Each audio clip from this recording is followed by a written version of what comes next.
Hello, my name is Leonel Richy Andicene. I was born here in Germany in 1994. I was also raised here in the beautiful city of Potsdam, where we are in right now, my hometown. I went to school here, went to secondary school here, and then later started studying in Jena, that's a country in Thüringen, another state of Germany, also in the east part of Germany. And then I studied there for some years. First, I started with law. I then changed my subject to politics and economy. I finished that in Norway in an abroad year. So after that, I came back here, started working here for some time, for 1 year. Started working for a statesman who's part of the parliament here in the state of Brandenburg. And then while I was working there, I started studying for my master's degree. This one I do at the moment still in Marburg, which is in Hessen. So I have to drive a lot of train often on weekends so that I can meet some courses there. I'm doing my master's degree in politics and economics still, and I added law again. So I'm still doing some kind of degree in law in the end, which I will finish probably sometime next year. And yeah, since I think now up to date 1 month, I was voted to be the new chairman of the youth organization of the SPD, how you can see here. Can we see that? Yeah, SPD. Okay, all right, good. So we are called Jusos, the Youth Socialist organization. And I was voted to be the chairman of the youth organization here in Brandenburg. So, yeah, as the first black man. Okay, beautiful. Leonel, first of all, it amazes me. A young man like you that should be out there really having fun, parties, having good times, and you choose politics. Why? Why politics? Because politics can be fun too. It doesn't mean I don't do all of this stuff. Of course, I also go out, drink, have some time with friends and so. But in the meantime, I also want to change a lot of things for the community I was born into and for the people that raised me and helped me a lot in my way. And so I was always very interested already in politics since I was younger. But in the first place, it wasn't, there are a lot of boundaries for children with that have migrational background to enter into politics. And there was also some for me, even though I was born here, I was raised here, and I'm half German, half Nigerian. But in the end, I overcame my boundaries through some good interactions with a lot of members of the parliament, where I had my jobs or where I had my internships in the Bundestags, for example. And then I started putting my time and my work effort into this, and learned that there are a lot of potential for youth with migrational background to enter. And so I want to encourage others, and that's why I'm doing so much. Can I cut in? You said that there are boundaries that you have to overcome to get to this point that you are right now. Do you know people among your peers that because of this boundary, they have refused to move forward? Yes, of course. Because, to be honest, politics in Germany is still a very wide field. So the parliamentarians that are representing us are still very wide, even though 25% of our population in Germany has migrational background. So it doesn't really represent, the parliament doesn't really represent the society that we have already, which is way more nuanced. And so even as for example, when the elder parties are already like that, the youth parties of them are also very wide. And so politics was always something that was held for something that is for wide educated persons. But it is a very, very wrong thinking, because there should be people that are that have problems with the marginalized backgrounds they have, problems with the societal status they have. And even these people know best how to overcome these problems, or what is really nagging them, or what is holding them back. So for them to therefore to be there change in the politics, we need to talk to this person. So we need to invite them into our midst when we are going. My question still goes around people like you, your skin color or migration background, who have been held back because of these boundaries, or because of seeing this spectrum of just white politicians up there. Do you know anybody of that nature? Do you know anybody of your peers that has been held back before, that has been stopped from moving forward? I think it's not a real factual stopping you. It's more of like hindrances you think you have because people are not accepting you for what you are, or for the background you have. Because if you don't have something similar to them, who are a lot of people that are from an academic background, their parents were academic already, and then you think you might fit in. And also the things that they are debating about is also sometimes not things that would affect your everyday life, or the everyday life of the people you want to help. So that's why you think your interests are not really represented, and then you don't want to join them, or you don't want to go on with the journey or to work with them. But that's the mistake people make, because it's also the same mistake I made, because a very, very good friend of mine who was member of parliament in the Bundestag. She's now the head of the working, how to say Gewerkschaft? Community, committee. She's now the head of the committee of workers. Association. Workers Association, yes. Workers Union. Union, okay. She's now the head of the Workers Union of the whole of Germany. And is she a person of color? Yes. She is from, her father's from Iran, I think. Okay. And she told me to overcome that, or to change the ways that the party is thinking, or the youth party is thinking. People like us have to enter there and to tell them that they are wrong. Because how would they know if they never knew how we lived? So how would they know our problems if they never knew our problems? They can't see. They think they know, or they think they see, or they think they know how people struggle like us, but they don't know. So if you want to change it, and you think these are people you could explain it to, and you can tell them how to change it, then you have to enter and then do the work.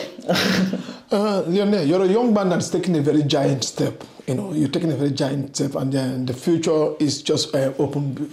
How far do you intend to go with this political sphere? That's a very good question. People ask me that a lot of the time. If I only want to now, if I'm just doing that to get a better job in politics myself, and to earn a better place, and to getting into parliament. I would never say I don't want to go, or I wouldn't want to go, or I don't think that I think I would have good ideas to change some things in the parliament.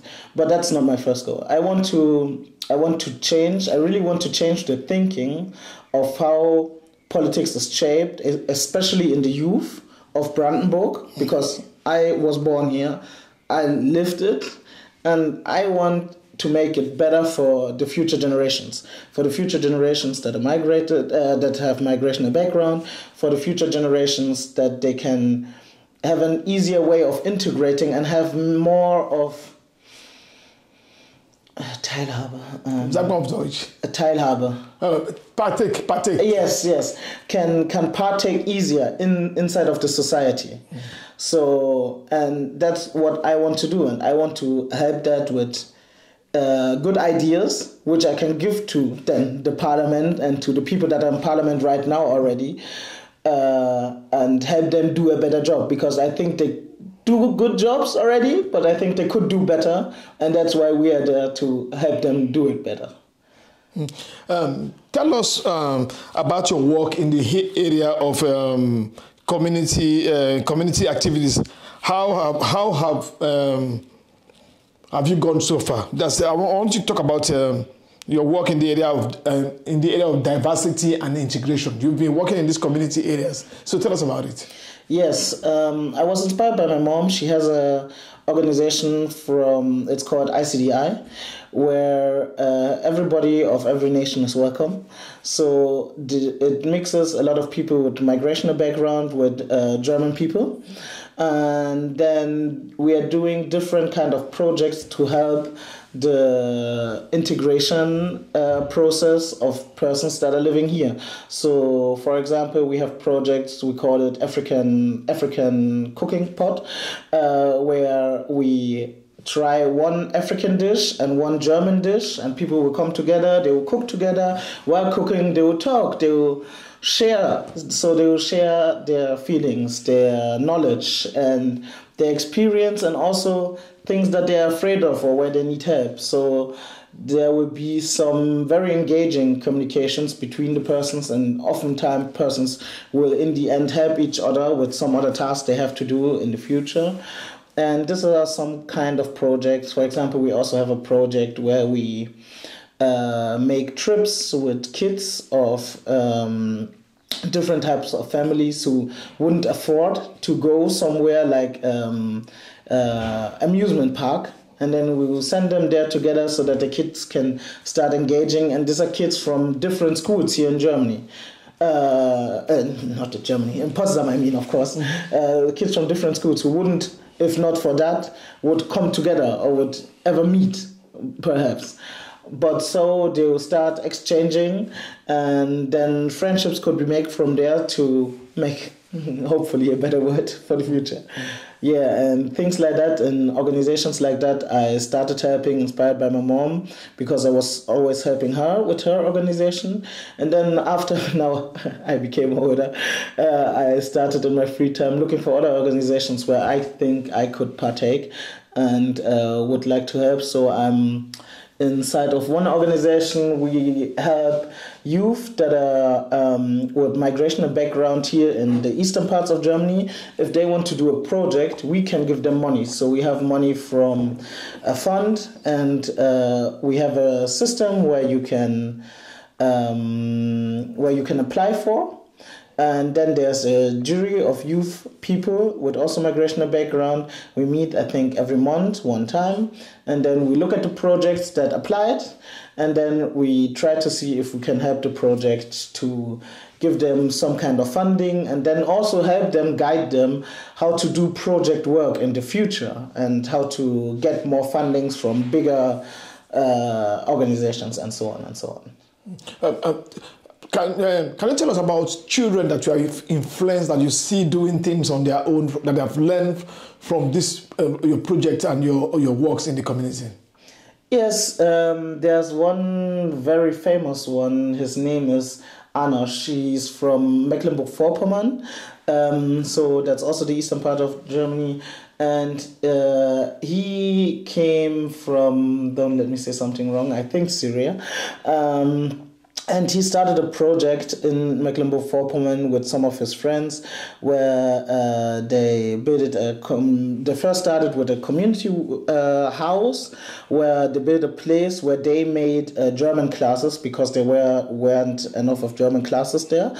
And from that, with the guys or with the people they had, they didn't stop with the German classes. They then expanded to different areas of projects, and then also expanded last year to do a city tour that isn't a normal city tour. It goes on talking about the historical facts of people with migrational background that were here hundreds of years ago already in their hometown city, and made a new city tour, gave that to the city, and now the city is providing it to people that are coming there for tourism. And they even got a certificate from the Chancellor, from the President, from our president here in Berlin. He went there, got honorably certificate for his work, and he does very good work. Nice. Nigerian mothers can be overbearing sometimes. I know now you have seen her dividends in your life, her investment in your life is paying off now, and you are now probably enjoying her efforts in guiding you. Were there times when we were young and you say, Mama, this is my mother, this Nigerian mama is too much. Did you have that time? Did you have that time in your life? I don't know if this time stopped already. Yes, of course.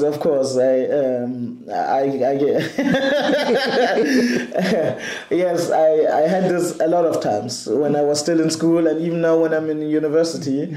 There was always a drilling voice of my mom that was telling me I have to do harder. Or she also already, when me and my brothers went to school here, she always told us we always have to be 20% better than the others so that we can get recognized. Nigerian parents with their standard, But even though it bothered me, and it still bothers me, I think she's right. She was just analyzing the system that we lived in, and she was just trying to guide us through the system that we lived in, and so I can't blame her for that. And at least it helped, because I think a lot of things that I've accomplished in my life, if it's my degrees or if it's anything else, my was heißt Stipendien? Studies.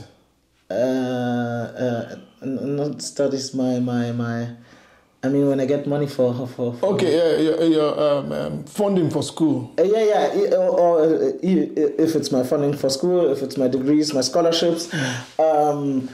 I only got this because she was so overbearing. So in the end, I can only be thankful, even though it was very, very nerve-wracking. Have you ever had a time when you were doubtful about your chances in moving forward in this society? Have you ever had a nervous time in your life? Yes, I think it's normal. I think if you are a child of migration in this land, I think it's normal that you are doubtful a lot of times, because you are always one, if not the only one, who is different than the others, and from the beginning. Because if you are white, people don't necessarily directly know you are from a poorer background, or you are from not an academic family or something like that. But if you're a person with migrational background that people can see, like if you're black, or if you're from deep in Turkey or somewhere, people will see it directly, and then they assume. They don't even know, but they assume from the beginning. And that's something we have to overcome in this society, but at the moment it is like this. So we are living it. So yes, I was and will be, I think, very doubtful in every room I step if I don't know the person that are in the room and how they will interact with me, because I was the only black person that was on my secondary school. I was the first one until my brothers came. I was the only black person who entered my university, a university with, let me think, I think 2,500 enrolled students, and I am the only black person.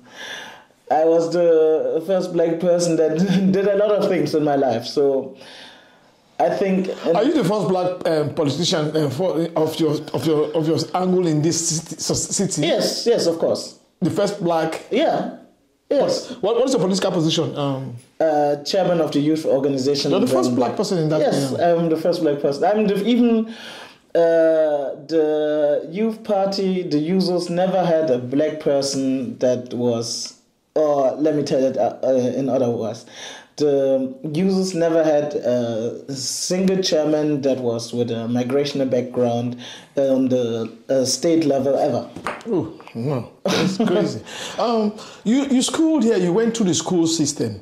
You know, are there things you see in your school books that makes you cringe sometimes? Like, is there anything that you see that, oh, this is racist?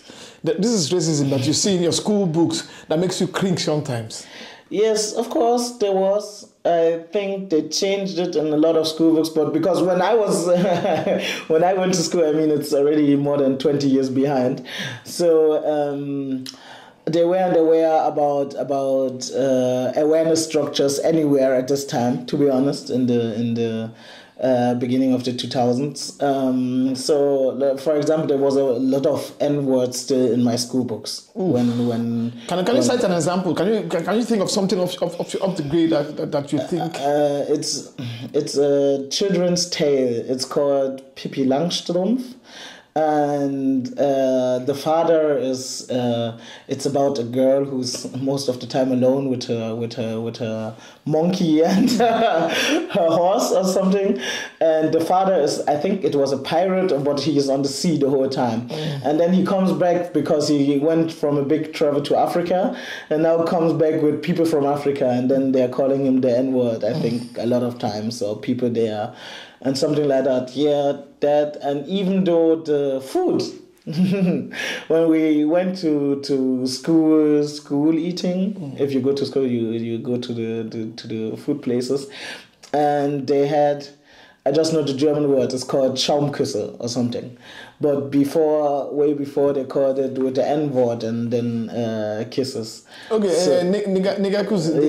It's something they call Nigakuzi or something. Yes. Crazy. And I can remember that in the first years when I went to school, they changed the name when they were talking about, because when it wasn't on the display anymore, but sometimes when they said it that they said it, and then they saw that I'm in the room, and then they stopped saying the word. Would you see that as ignorance, or are these people just being racist?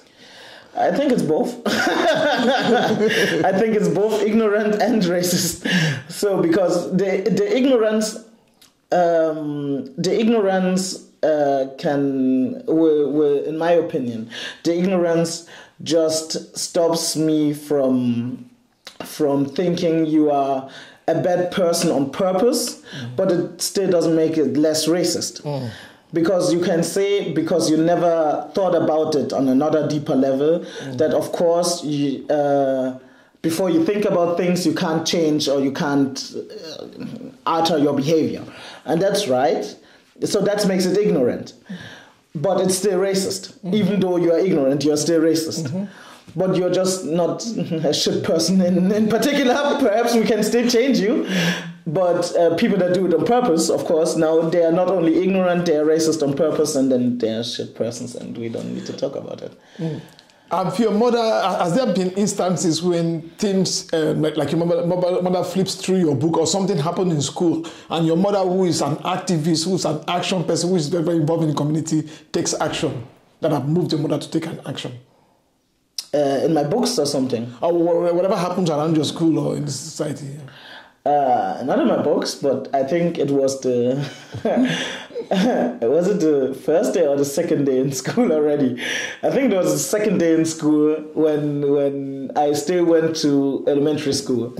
So you start in elementary school in Germany, and I think it was the second day. On the second day, people came from different classes to come to me because they had elder brothers in higher classes already. I mean, we were 6. And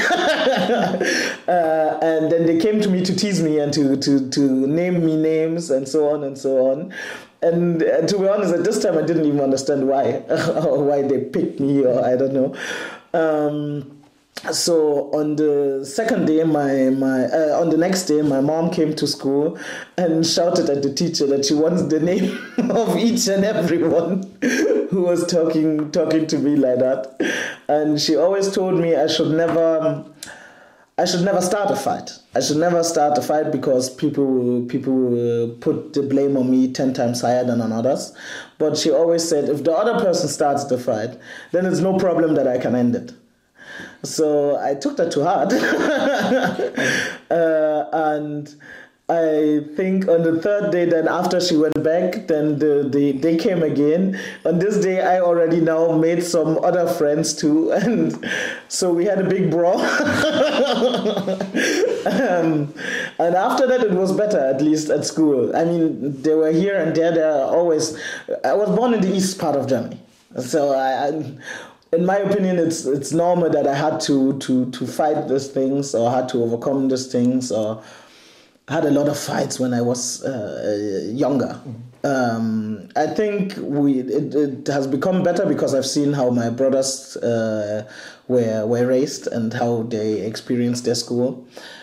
And they also had other problems, but I think it's less fighting at least. Okay. With all this experience that you've had in school, with all these obstacles that you've faced, what political party in the German society, in the German political settings, do you think can help you achieve your goals in driving whatever ideas you want to drive through? So if you want to pick a political party now, which of these major political parties do you think suits you? Of course, the one that I'm in, the SPD. The why is a very good question. I think the SPD in general has the power, or has the intention, to help the people that are in the working class and are trying to achieve a better life for them and then their future on. So, and to identify as a person with migrational background or as a second generation person, I think that's what all of us are trying to achieve. We are trying to meet the standards that were set to us from our parents who came here was looking for a better life for their children. So we are now trying to achieve to get the education, to get the knowledge about working, and achieving what they tried to give us, so that we can get it and then give it also to another generation and pass it on to another generation. And the SPD, in my opinion, is the only party who has the best ideas for this kind of people.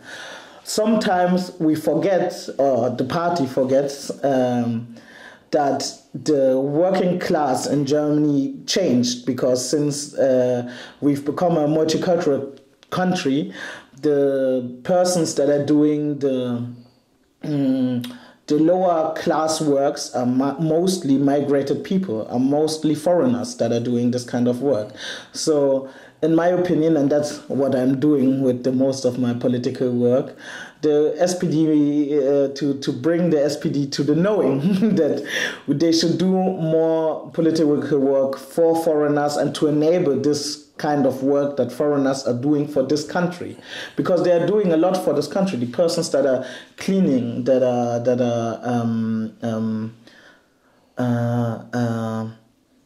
doing the handworks. Thank you very much. That are cleaning, doing the handworks, and doing the everyday to day works are often foreigners, a person with a migrational background. And this party stands for the working class. So this is their core attention. That's why I think the SPD needs to go a step nearer to this kind of persons, and also these persons need to show that they are loyal to the party, or they can show their support up to the party, because the party needs percentages so that they can do a lot in the legislation. And yes, that's why I think our party should be the SPD. You're a member of the SPD. How do you tend to help the SPD or bring the message of the SPD to the African community? How do you intend to go about that? How do you intend to interact with the African community with the message of SPD? That's a good question. I think it's the best way of doing that is to do that where you are. Like, for example, I'm from Potsdam. And we here in Potsdam, in this city, have a very rich culture of African communities, Vietnamese communities, and Russian communities, or East European communities. And I think the parties at the local parties need to engage with the local communities and with the local organizations that are often built in this kind of communities, which are already helping themselves and doing a lot of work, like I've said before, what my mother was doing. And I think parties need to start knowing that they need to get more involved with that. They need to get more involved with what their communities, their foreigner communities and so are doing in the local side. So, and if they engage more there and there can be more connections there, then you can see how they could help them in the local places for their next events. And through that, there can be brought a new type of vertrauen. And belief. A new kind of belief between both sides. And so from there on now, we can work together to get to new progressive laws and things we can implement. Your background is you're Nigerian. Yes. Have you ever thought of attending attending any of this tribal or community, like Nigerian community or Igbo community? Have you ever thought of bringing your message to such background deep in that community and attending their meeting as, okay, I'm representing you at SPD. How do we work with you? Have you ever thought of that? Do you ever think of this? Yes, I think of this a lot of times, but to do that, I first need to have a better standing in the party so that I can say it with a rightfulness, that I can come there and tell them. I can tell, for example, the Igbo communities, since I'm Igbo, we have this kind of groups that are meeting in every town now. So, but to go into a group meeting like that and say with the rightfulness, hey, what can I do, or what can the party do for you or something, I first need to implement myself more in the party so that I can say that with confidence and then say, okay, I can bring point 1, 2, 3 to them, and then now we can talk. Okay.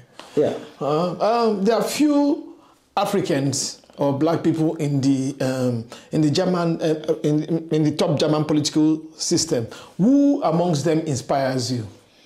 Of course, Dr. Kalamba Diaby, who is from Saxon. Saxon or Sachsen-Anhalt? I think Saxon. Halle. Let me say his town. He's from Halle, so I don't need to say his state. Dr. Kalamba Diaby from Halle. He was a big inspiration for me. He was the first black man, a member of parliament in the Bundestag. He came in with 2009 with... not 2009, I'm sorry, he came in 2013, with another guy from the CDU, but he stayed. He stayed up until now. He's still running. He's still in parliament. And I met him on different occasions already. He's a very nice guy. So how was it? How was the meeting? It was a bit funny because I tried to apply for an internship at his office, but he didn't take me. And so I had an internship with somebody else at the moment. Then I met him and he asked me, he directly asked me if I want to do an internship at his place. Then I told him his bureau said they don't have space for me. Then he was funny. He said, okay, I need to fire someone. I would have, of course, I would have had some space for you. So it was a bit funny.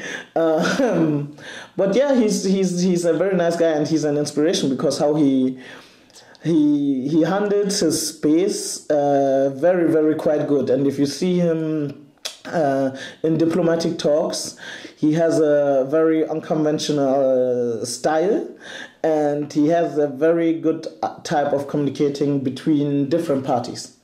This was very, very interesting to see. Beautiful. Did you pay attention to the just concluded electoral process in Nigeria? Did you pay attention to it? What's your take on that? Yes, there were three. How to say it?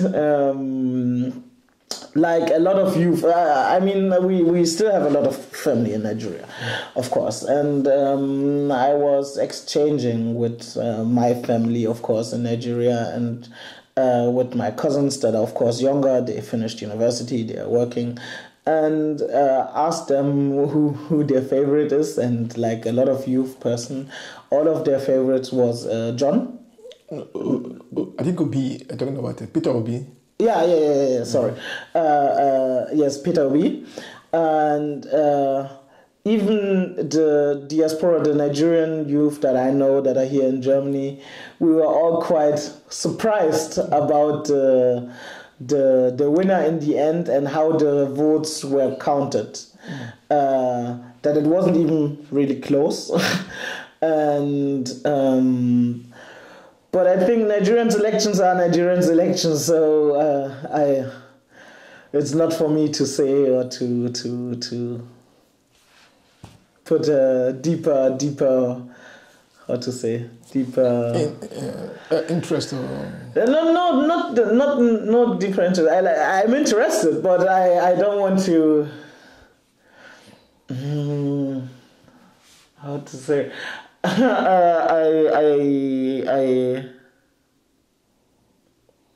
don't want to judge it since I'm living abroad. Okay. I don't want to judge it since I'm living abroad because I think it's always very kind of arrogant to judge electoral processes of another country when you don't fully live in the country and you don't always fully get the whole scope of what's happening. I mean, of course, you have people that are telling you something and you can read articles and so on, but if you're not a full-time citizen, since I'm still part Nigerian, I also have a Nigerian passport, but since I'm not living there, I wouldn't judge it from abroad. How important do you think youths with immigration background, how important do you think is for them to be engaged in the politics of the society? I think that's very important. I don't know, the politics society of the place where they live now, or the politics society where they live now. Where they live now. Okay, yeah, I think that it's very important. I think even the youth that are brought up now, so even people that are younger than me, are even more attached to that kind of topic than me. Because I think there is a new wave of people that are coming up, that are growing up, that now see they want to partake in the society. And they see the ways to partake in the society is to either go into politics or go into local community work and then do a lot of project work. And it's different. I think there are 100 ways how you can get to the goal, but the goal from every one of us is to make a society that is more plural and that can partake really the whole society, not only the white one. Oh, beautiful.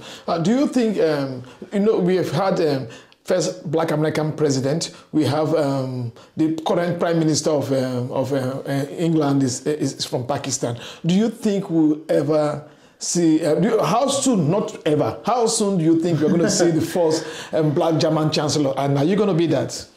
No, it won't be me. It won't be me. How do you say that? Or do you think it's possible? I think it's possible. And I also think I would say it's like you, it's not about the if, it's about the when. If he will be black, I don't know. If perhaps he's also Pakistan, perhaps he's Indian, perhaps he's Vietnamese, or perhaps she is any of these backgrounds. I think Germany is starting to get ready to have a president or that is with another national background. I think there are some people that are bringing themselves in positions. So because it's a position question now, you have to be the first person from your party for the big election then, and that's always more inner party conflict than outer party conflict. To get the votes in the end is another question as to get to be on the first seat. So I think it's just a question of when. I don't think it will be the next or the next or the over next election, but I think after that it can perhaps come. But do you think the German society is ready to accept that the natural German citizens, like you know?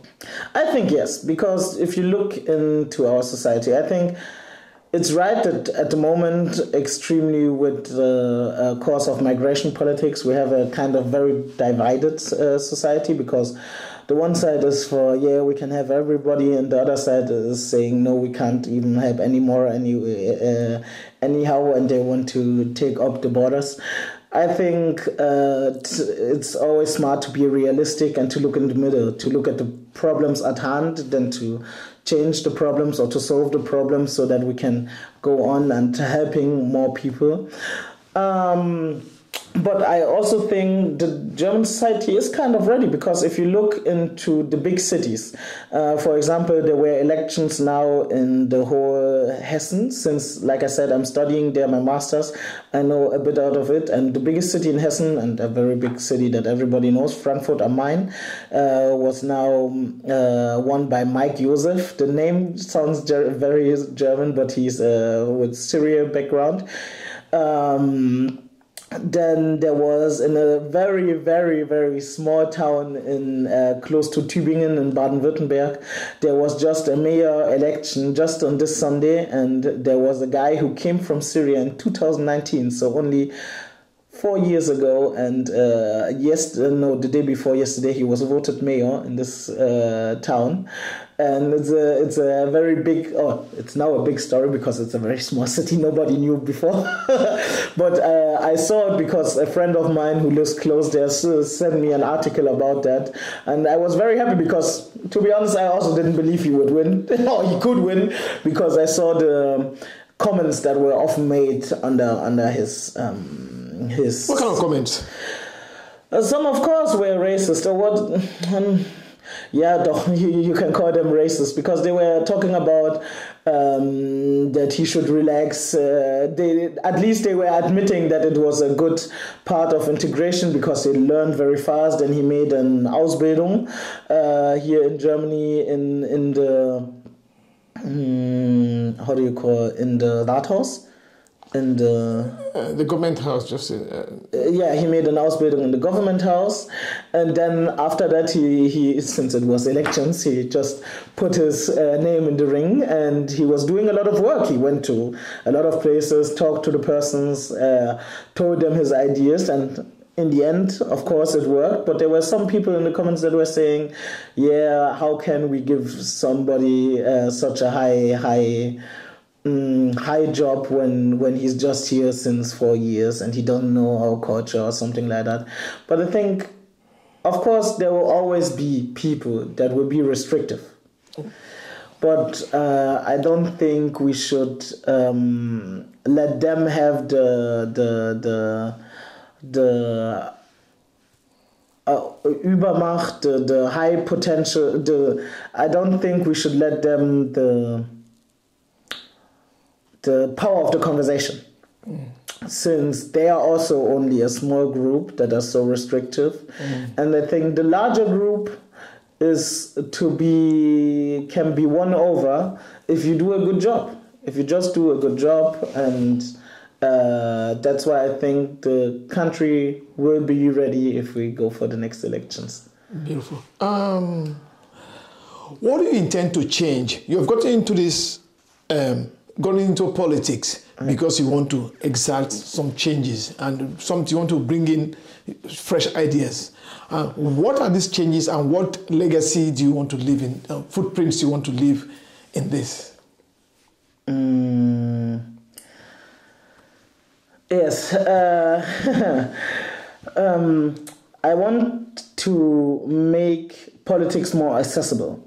I want to make the youth parties more accessible for people from every background, and even not only people from every background. I want to make it accessible for everybody.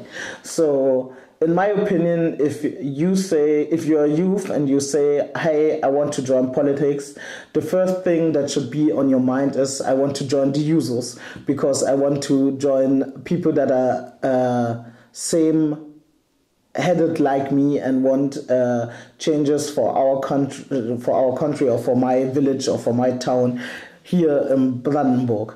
So I want to change the accessibility of it, and I want to change how we market it, or to whom we market it. And then I want to talk to the people, because I think politics is a lot of time made for people, but not by the same people that it affects it. So before we are thinking of new legislations for, I don't know, nurses or something, or for teachers or something, I want to first go to these teachers and talk our ideas over with them before we then bring new ideas. And I think you could say it's a new style that I want to implement. And with this style, I think we can make politics more inclusive. Thank you very much. That's been a very wonderful interview with you. Thank you very much. No problem. Yeah.